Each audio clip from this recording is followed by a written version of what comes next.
Mes salutations à toutes les queens, mes salutations à tous les kings, mes salutations à toute ma team Goal. Bienvenue sur ma chaîne Devenir un couple Goal où l'on se retrouve après une dizaine de jours d'absence. Et oui, je sais, je vous ai manqué, mais vous m'avez également manqué.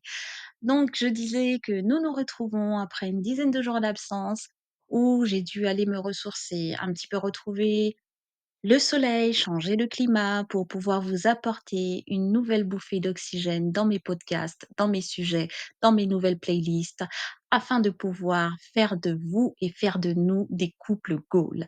Ici sur cette chaîne Devenir un couple goal, et oui, la répétition est pédagogique. Donc, nous parlons de couple, mais nous parlons également de relations, nous parlons de fréquentation, nous parlons de fiançailles, de mariage. Donc, vous l'avez compris, nous parlons de couple, de fréquentation jusqu'au mariage et de tout ce qui s'y passe et de tous les sujets par lesquels on peut passer pour être un couple et pas seulement un couple lambda, mais pour être un couple goal.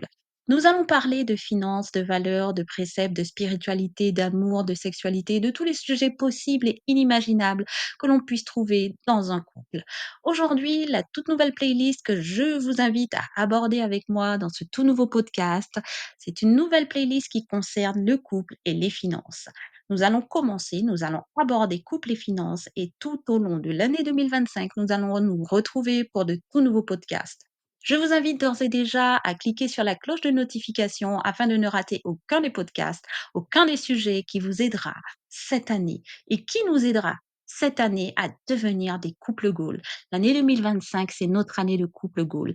L'année 2025, c'est une année pour shiner, pour grandir, pour évoluer, pour nous développer, pour être heureux, pour conjuguer le bonheur en couple, pour conjuguer la prospérité, la sérénité, la richesse dans le couple, mais également de manière individuelle. Je vous invite à cliquer non seulement sur la cloche de notification, mais à d'ores et déjà liker ce podcast qui va vous aider dans vos finances, dans le couple. Aujourd'hui, nous allons parler de couple, de finances et surtout de malédiction.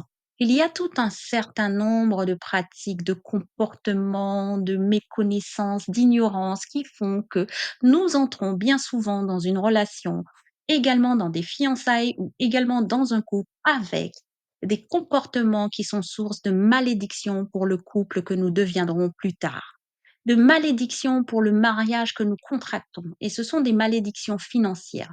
Quand on parle de finances, quand on parle d'argent dans le couple, cela peut être très grave. Bien souvent, les finances, l'argent sont source de conflits, de désaccords, de guéguerres, de méconnaissances, mais également de divorce dans le couple. Quand on démarre mal sa vie de couple, quand on démarre très très mal ses fiançailles, et même quand on démarre très très mal ses relations, parce que nous avons de mauvaises pratiques financières, eh ben, c'est déjà gâté. Je répète, c'est déjà gâté. Donc, si vous voulez justement aborder vos relations de couple, mais également si vous voulez ne pas hypothéquer votre vie de couple dès le départ et vous mettre des malédictions dans vos finances, mais également dans votre couple, je vous invite à rester jusqu'à la fin de ce podcast. Vous allez découvrir des vraies pépites. Vous allez découvrir des pratiques que vous avez régulièrement et sans penser à mal, alors que ceci vous fait énormément de mal, tant sur le plan individuel que sur le plan du couple. Je vous invite réellement à rester jusqu'à la fin afin de pouvoir éradiquer, afin de pouvoir bannir ce genre de pratiques qui justement font de vous des victimes toutes faites. Elles vous emmènent direct, tel un holocauste, à la rupture, à la fin, au conflit, au désaccord, à la pauvreté dans votre couple. Et qui dit pauvreté, qui dit non-prospérité, dit que de toutes les façons, dès lors où c'est gâté dans les finances, eh ben vous aurez du ressentiment, de la rancœur, des disputes, des conflits et tout ce qui s'y rapporte. Restez jusqu'à la fin, on se retrouve après le générique. Bénis-moi, bénis-moi toujours, élargis mon destin sans détour. Avec toi, j'en ai plus peur, je veux vivre sans douleur. Le sujet du podcast d'aujourd'hui s'intitule 8 malédictions financières sur votre couple. Nous allons parler de malédictions de finances et de couple. Bien souvent, les finances sont considérées comme étant un moyen de pouvoir subvenir à nos besoins, de pouvoir avoir tout ce dont nous avons nécessité dans nos vies, dans nos couples dans la vie de tous les jours. Donc que cela soit des vêtements, de la nourriture, un véhicule, une maison ou que sais-je d'autre, hein, même des loisirs. Au fil du temps, j'ai constaté que les couples hypothéquaient gravement leur avenir, leur engagement, en contractant un certain nombre, de comportements, bien avant de se mettre en couple et qui hypothéquaient leur avenir, mais également la pérennité de leur relation de couple. Nous allons parler de cela parce qu'il y a une certaine méconnaissance des finances, de l'argent, qui crée vraiment des conflits, des guerres, des désaccords dans le couple, mais pas seulement. On en arrive jusqu'à avoir des ruptures et même des divorces dans un couple à cause de ces problèmes financiers qui, ne sont pas seulement des hypothèques sur le couple, mais qui sont carrément des malédictions que vous mettez directement vous-même, volontairement ou involontairement, sciemment, inconsciemment, sur votre couple. Il est important de connaître ces 8 malédictions que vous contractez vous-même sur votre couple et qu'il serait intéressant de pouvoir bannir, éradiquer le plus rapidement possible de vos vies. Donc si vous vous reconnaissez dans les 8 malédictions que je m'en vais vous citer et vous expliquer sommairement, je vous invite à éradiquer cela, à bannir cela et à faire tout votre nécessaire, à vous battre corps et âme afin de pouvoir justement casser, briser ces malédictions sur votre tête, sur votre couple, afin de pouvoir gauler en couple, d'être heureux, d'être serein et de reposer sur des bases financières saines dans votre couple. Alors, la toute première malédiction financière que vous attirez bien souvent dans votre couple est cette manie que vous avez de contracter un crédit pour acheter une bague de fiançailles ou une bague de mariage. Sachez que c'est une pratique, un comportement qui hypothèque gravement votre engagement, qui hypothèque gravement votre couple. Je m'explique. Quand vous achetez une bague de fiançailles ou une bague de mariage, tout le monde sait que ce sont des bagues qui sont des symboles forts dans votre couple. Ce sont des éléments symboliques, mais également que vous gardez durant toute une vie. Ce sont des éléments qui permettent de dire: «Je suis fiancé, je suis marié, j'ai pris un engagement devant Dieu et devant les hommes et également devant mon époux ou devant mon épouse, devant ma fiancée ou devant mon fiancé». Ce sont des éléments qui ont du sens pour vous, pour la société, mais également devant Dieu. Une bague, qu'elle soit fiançailles ou qu'elle soit de mariage, ce sont des éléments qui ont une très, très, très grande signification symbolique et énergie. Quand vous contractez à crédit ce genre de bague, sachez que vous contractez une hypothèque sur vos fiançailles ou sur votre mariage. Je m'explique encore plus profondément. Un crédit, par définition, c'est quand, vous empruntez à une banque ou à un organisme une somme d'argent afin de pouvoir acheter un produit de consommation. En l'occurrence, le produit, c'est une bague, soit de fiançailles ou de mariage. Derrière la symbolique de la bague de fiançailles et derrière la symbolique de la bague du mariage, il y a le mariage, l'engagement, les fiançailles. Sachez que en fait, vous achetez à crédit votre mariage, vous achetez à crédit vos fiançailles et que vous n'aurez pas soldé cette bague et donc cette symbolique de vos fiançailles et cette symbolique de votre mariage, vous ne pouvez pas rentrer dans ce mariage ou dans ces fiançailles. Ce sont en fait un simulacre de mariage ou un simulacre de fiançailles. Tant que vous n'avez pas soldé votre crédit, il s'agit d'un socle sur lequel vous n'êtes pas stable. Vous n'êtes pas ancré solidement. Vous n'êtes même pas ancré. Vous ne pouvez pas dire que ces fiançailles vous appartiennent, que ce mariage vous appartient. Vous êtes en fait dans une fausseté. C'est comme si vous étiez un faussaire. Vous n'êtes pas en capacité d'acheter une bague et de content. Du coup, on ne peut pas dire que ces fiançailles soient contents et on ne peut pas dire que ce mariage est content. D'accord? puisque ça symbolique même, vous n'avez pas pu vous l'acheter de manière comptant, réglé comptant. Vous réglez, mais à crédit. Donc votre engagement est à crédit et c'est là où l'énergie qui se cache derrière ce prêt, l'énergie qui se cache derrière ce crédit est très significative, très symbolique et très importante pour la suite et la pérennité de votre couple. Si vous n'êtes pas en mesure d'acheter une bague de fiançailles, ne prenez pas de bague de fiançailles. Vous pouvez très bien vous fiancer avec quelqu'un et donner, soit, un autre bijou que vous pouvez vous payer comptant. Vous n'êtes pas obligé de vous accaparer, des pratiques de ce monde, des symboles de ce monde. Vous pouvez vous-même avoir vos propres symboles. Il n'y a rien qui dise que dans la Bible, vous soyez obligé de vous fiancer avec une bague de fiançailles ou un anneau. Il n'y a rien qui oblige tout chacun de pouvoir, à tel point, hypothéquer son avenir, hypothéquer son couple et hypothéquer ses finances et les finances de son couple et même mettre une malédiction sur votre couple, en ayant un crédit. D'ailleurs, derrière chaque crédit, il y a des fois des énergies, il y a des fois des contrats qui ne sont des non-dits, des contrats tacites.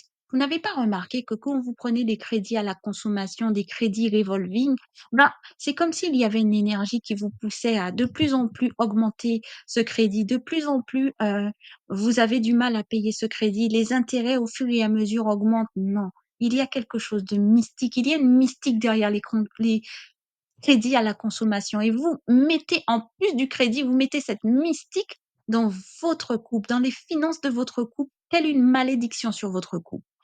On va poursuivre avec le deuxième point, la deuxième malédiction qui est sensiblement similaire à la première, mais on rentre dans un autre domaine de consommation. On reste toujours dans les crédits, mais un autre domaine de consommation. Donc du coup, la deuxième malédiction, c'est que vous avez cette manie d'acheter des costumes et d'acheter votre robe de mariée à crédit. Là encore, vous hypothéquez gravement votre mariage. Quand vous ne pouvez pas vous payer une robe de mariée ou un costume de mariée et que vous contractez un crédit, ça veut dire que vous ne serez pas en mesure, la symbolique qui est derrière, c'est que vous n'êtes pas en mesure de vous payer un vêtement, de couvrir votre nudité. Vous n'êtes pas en mesure justement de pouvoir avoir cette parure qui puisse pouvoir en tout cas couvrir votre nudité et donc, durant votre mariage, tant que vous n'aurez pas soldé ce crédit, mais également tant que vous n'aurez pas prié pour briser cette malédiction que vous avez contractée en prenant un crédit pour vous acheter une tenue afin de pouvoir faire votre mariage, là encore, vous mettez une malédiction sur vos finances, vos tenues, vos habits, votre parure, votre couverture, qu'elle soit spirituelle, qu'elle soit financière, qu'elle soit vestimentaire. C'est très important. Il y a énormément de symbolique dans ce que vous faites. Il n'y a pas à ignorer non seulement l'argent, les finances, le crédit, mais également la signification d'un vêtement. À combien plus forte raison, le vêtement que vous portez le jour de votre mariage. Rien n'est à ignorer. Tout a un sens en ce monde, un sens dans le monde spirituel et dans le monde visible. Tout a un sens et il est temps de pouvoir vous ouvrir à la connaissance. Il est temps de pouvoir justement prier afin de pouvoir faire des choses, contracter des crédits, contracter des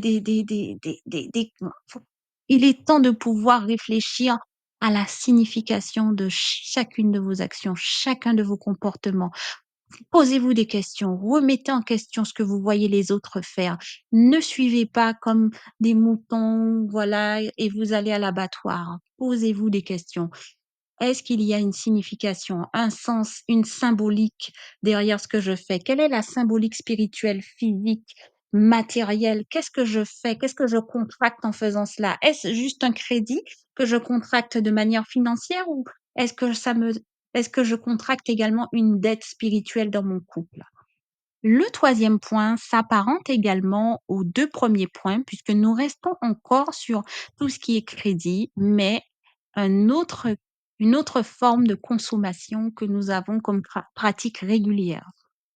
Il s'agit de faire des réceptions, soit de fiançailles ou des réceptions de mariage, des grandes salles à louer, des grands traiteurs à crédit. Là encore, il y a une dette significative, symbolique dans cette consommation de la nourriture, de l'alimentaire et tout ce faste que vous payez, mais toujours est-il que vous le payez à crédit et non comptant. Quand vous commencez votre mariage avec un crédit afin de pouvoir offrir une réception, un traiteur à vos invités, là encore, il y a une signification dans votre mariage. Il y a une hypothèque que vous mettez dans votre mariage sur le plan alimentaire, sur le plan des besoins fondamentaux, sur le plan de la nourriture, de le besoin de manger, de satisfaire une nécessité, un besoin, un appétit. On ne parle même pas de gastronomie, on ne parle même pas de superflu. Vous mettez une énergie, de manque. Vous mettez une énergie d'insatisfaction de votre besoin fondamental qui est de manger. Et là encore, tant que vous n'aurez pas soldé cette dette, ce crédit, eh ben, vous hypothéquez gravement l'avenir de votre couple. Et c'est si vrai que là encore, on est encore dans toute cette symbolique de crédit, de mystique de la consommation, de dette spirituelle que vous contractez. Où avez-vous vu marqué dans la Bible que vous devez emprunter pour pouvoir festoyer et donner à vos invités dans un mariage à manger? Où avez-vous vu que c'était une pratique qui normalement était, bonne? Questionnez-vous, quel quel est le fondement de cette pratique de pouvoir contracter un prêt pour pouvoir donner à vos invités à manger? Il y a de l'orgueil derrière cette pratique, il y a de la vanité derrière cette pratique, il y a du m'as-tu vu derrière cette pratique et au-delà de ça, qui est déjà une forme de péché, il y a surtout que vous hypothéquez l'avenir financier de votre couple sur le plan alimentaire, sur le plan de nécessité, sur le plan des besoins. Donc, je vous invite à vraiment réfléchir, à vraiment remettre en question ce genre de pratique. Et si vous avez contracté des prêts pour pouvoir vous marier ou vous fiancer, faites en sorte de les rembourser au plus vite et de briser cette malédiction que vous avez mise sur votre couple. Nous allons aborder un quatrième point qui s'apparente aux 3 premiers points et qui, vient toucher à une autre forme de consommation. Assez souvent, quand, les mariés, font leurs fêtes, leurs noces, il y a le voyage de noces qui suit. Il doit être idyllique, ils doivent découvrir un nouveau pays, ils veulent du 5 étoiles, all inclusive, voilà. Et bien souvent, pour pouvoir avoir ce genre de faste, ce genre de voyage idyllique, eh ben, ils contractent un crédit. Là encore, c'est encore plus grave. Alors, je m'explique. En quoi est-ce plus grave? La vie de couple, au-delà du fait que vous ayez une bague, une robe, une réception, elle commence réellement quand vous vous retrouvez à 2. Et quand vous partez lors de ce voyage de noces pour partager des moments en toute intimité, complicité, communion. Et cette communion, cette complicité, cette intimité est à crédit? C'est une blague. Vous donc hypothéquez votre intimité, votre communion, votre complicité, voire votre sexualité à crédit. Avez-vous conscience de la symbolique, de la signification et de l'énergie de manque et de l'énergie vous devez cette intimité à un crédit et tant qu'il ne sera pas soldé, eh ben, vous avez cette mauvaise énergie, cette malédiction sur votre couple, sur votre intimité, sur votre complicité, sur votre union, sur votre chair. Je vous invite à rapidement, si vous avez contracté des dettes pour ces 4 premiers éléments, à rembourser le plus rapidement possible. Faites des plans pour pouvoir rembourser non seulement vos crédits, mais également faites des plans spirituels afin de pouvoir briser ces 4 premières malédictions que vous avez contractées sur votre couple. À savoir, vous devez jeûner, vous devez prier, vous devez lire des psaumes, vous devez vraiment le faire à 2 afin de pouvoir non seulement demander à Dieu de briser ces malédictions, mais également demander à Dieu de pouvoir vous aider à repenser vos finances dans le couple, à repenser vos comportements, financiers dans le couple et à surtout acquérir de nouvelles méthodes spirituellement basées sur les finances et non des méthodes que le monde vous aurait appris. Il va falloir que vous puissiez avoir une éducation spirituelle financière et pas une éducation du monde, d'accord? Donc voilà. Le cinquième point qui est très, très important et là on va passer totalement à autre chose, c'est se porter caution. Bien souvent, quand vous prenez un logement ou quand un de vos proches, amis, parents, alliés prend un logement, il arrive que le propriétaire du logement, loue, mais qu'il demande à ce qu'il y ait un garant. Se prêter garant dans la Bible, c'est interdit.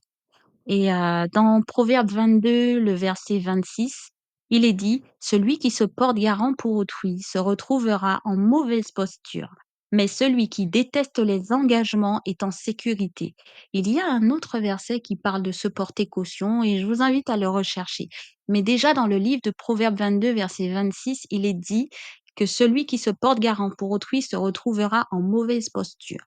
Quand vous vous portez garant, quand vous vous portez caution, vous dérogez à un principe divin et vous ouvrez une brèche dans vos finances, mais également dans la relation spirituelle entre vous, votre couple, Dieu et vos finances. Donc, voyez-le comme un triangle. Il y a Dieu qui vous donne un postulat, qui vous donne un principe, qui vous donne un précepte de ne pas vous porter caution. Il y a vos finances et vous, le couple, qui décidez de déroger à la règle de Dieu et de vous porter caution. Automatiquement, vous causez une brèche et à un moment donné, tôt ou tard, dès lors où il y a désobéissance, il y a les conséquences de votre désobéissance. Là aussi, si vous vous êtes porté caution pour un parent ou pour quelqu'un, trouvez le moyen de pouvoir retirer cette caution et expliquer les raisons pour lesquelles vous souhaitez vous retirer et vous devez le faire. Gentiment, expliquer, voilà, mais vous ne pouvez pas à rester dans cette situation en désaccord avec Dieu. Il vaut mieux plaire à Dieu plutôt qu'aux hommes. Retenez cela. Ensuite, le sixième point concerne l'épargne. Alors c'est un sujet très intéressant parce que j'ai toujours pensé que l'épargne était une bonne chose, avoir un matelas de sécurité pour pouvoir justement dormir tranquille, ne pas avoir à m'inquiéter pour les coups durs. Beaucoup de gens pensent comme ça et je ne pense pas que ça parte d'un mauvais principe, d'un mauvais sentiment ou d'une mauvaise pratique. Pour autant, l'épargne pour épargner, j'appelle cela l'épargne pour épargner, n'est pas quelque chose que la Bible plébiscite. Je m'explique. Dans Matthieu 25, verset 14 à 30, il y a la parabole des talents. La parabole des talents raconte l'histoire d'un maître qui avait distribué à ses serviteurs des talents.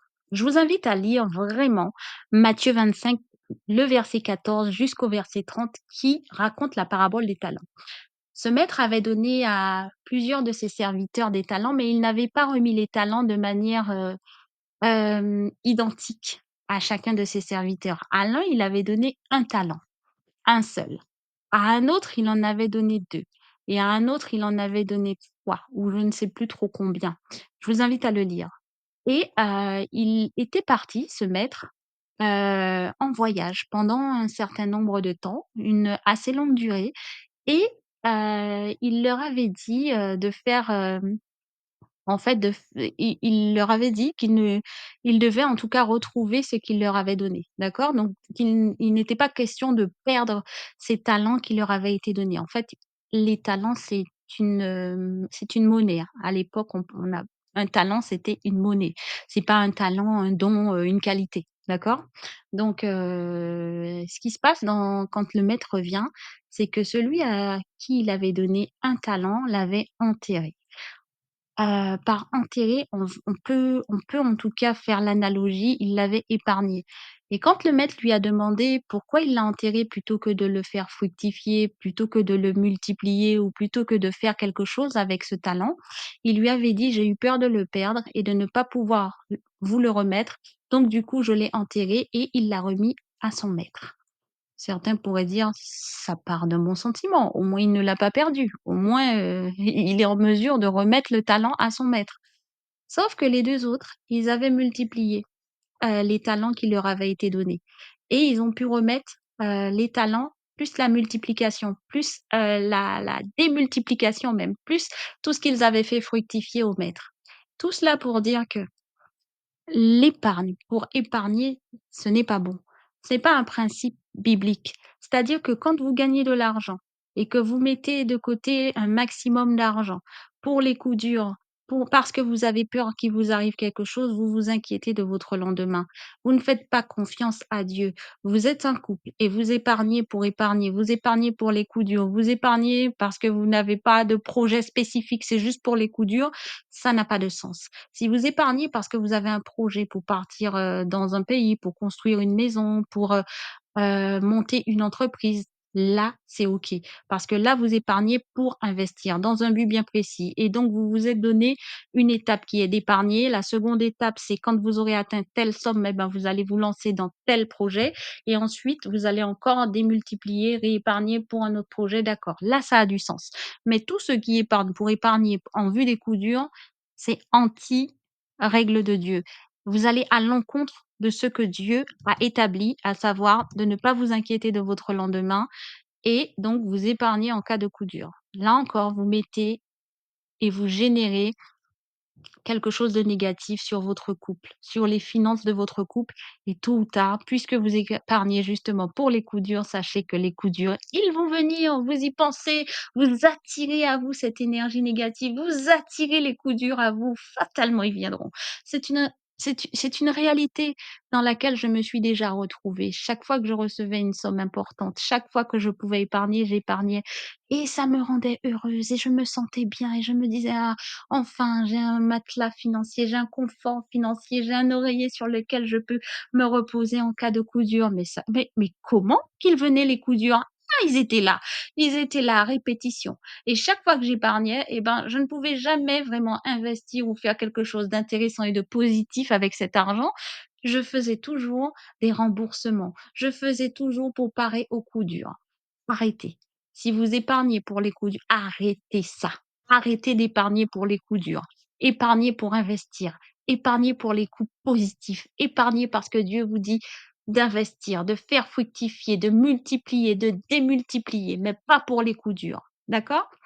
Ensuite, le septième point, la septième malédiction financière que vous attirez sur votre couple, c'est de ne pas payer vos factures et vos dettes.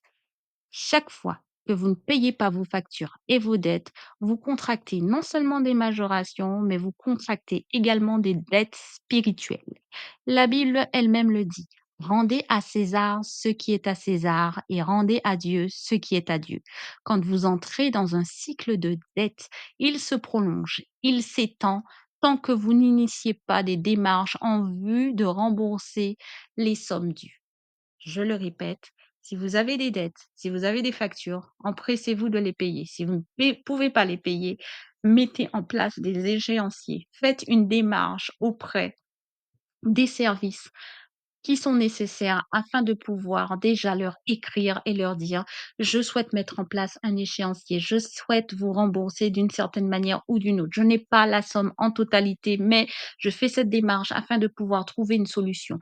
Rien que cette démarche déjà, dans le monde spirituel, dans le monde invisible, déjà vous couvre spirituellement et peut déjà enrayer le processus des dettes de recouvrement et déjà vous positionner en position de pouvoir rétablir la situation.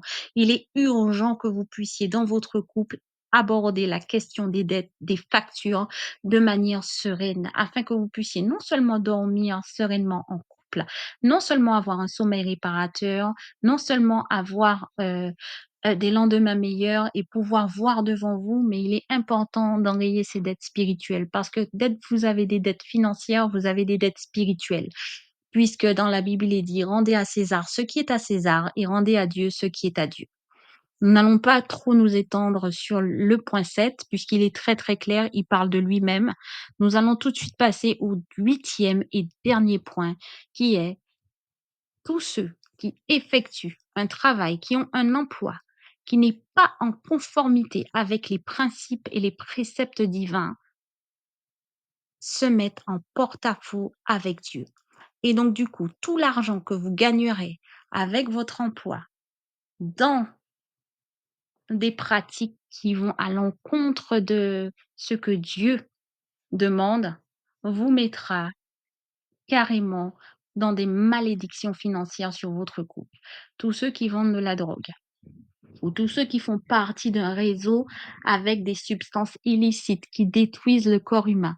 Tous ceux qui sont dans des réseaux de prostitution, que ce soit à la tête jusqu'en bas, tous ceux qui, sont dans de la corruption, du vol, des bandes organisées, tous ceux qui font partie, de gangs, tous ceux qui tuent pour de l'argent et quand on parle de tuer pour de l'argent, on ne parle pas seulement de braquer une arme tels qu'un pistolet ou un couteau. Il y a ceux qui tuent avec des substances, il y a ceux qui tuent, avec, des pratiques beaucoup plus subtiles, des gaz toxiques et autres, hein, donc par l'empoisonnement ou je ne sais trop quoi d'autre, hein, d'accord? Et vous savez qu'il y a des produits qui sont extrêmement nocifs, des produits toxiques, comme des engrais qui tuent à petit feu, qui donnent des cancers, d'accord? Il y a des produits cancérigènes que vous fabriquez dans vos usines.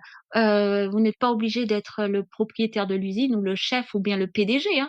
Vous pouvez être un simple salarié, vous savez que c'est nocif, mais vous le faites. Au quotidien, vous arrêtez tout cela parce que vous savez que c'est nocif, que vous tuez des milliers et des milliers de personnes à petit feu et de manière sournoise. Vous arrêtez. Si vous savez que vous avez une dette que vous contractez, que le salaire que vous le gagnez, mais pas de manière honnête.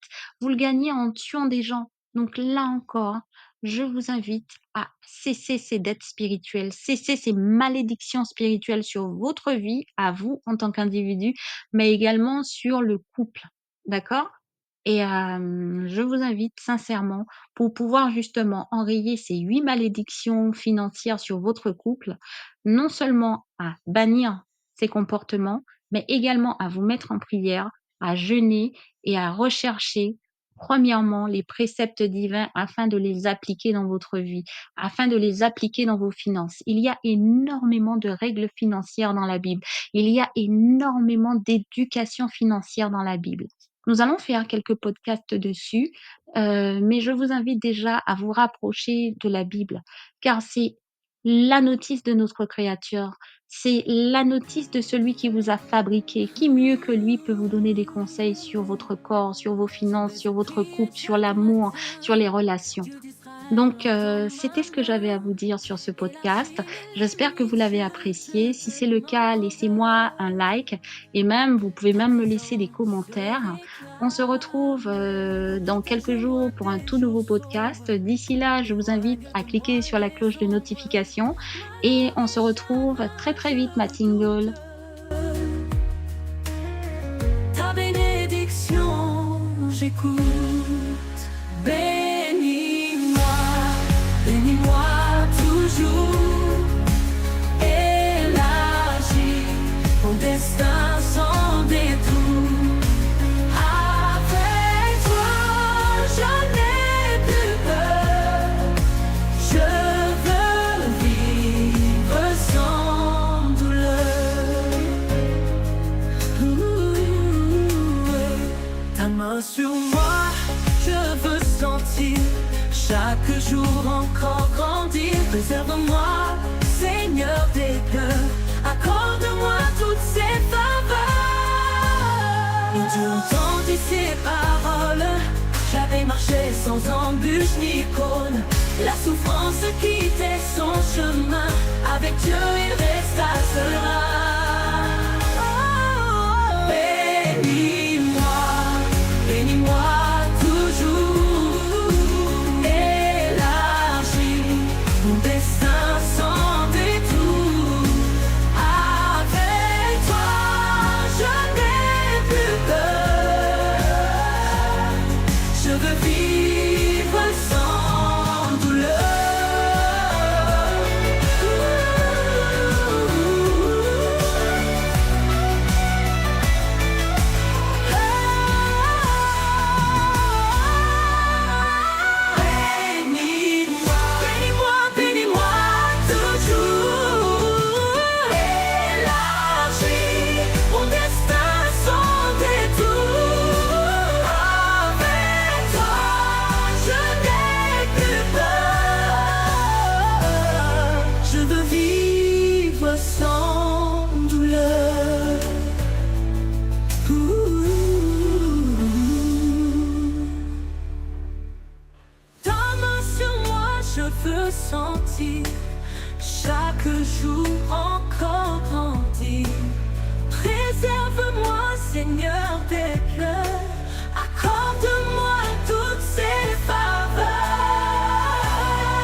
et marcher sans embûche ni cône. La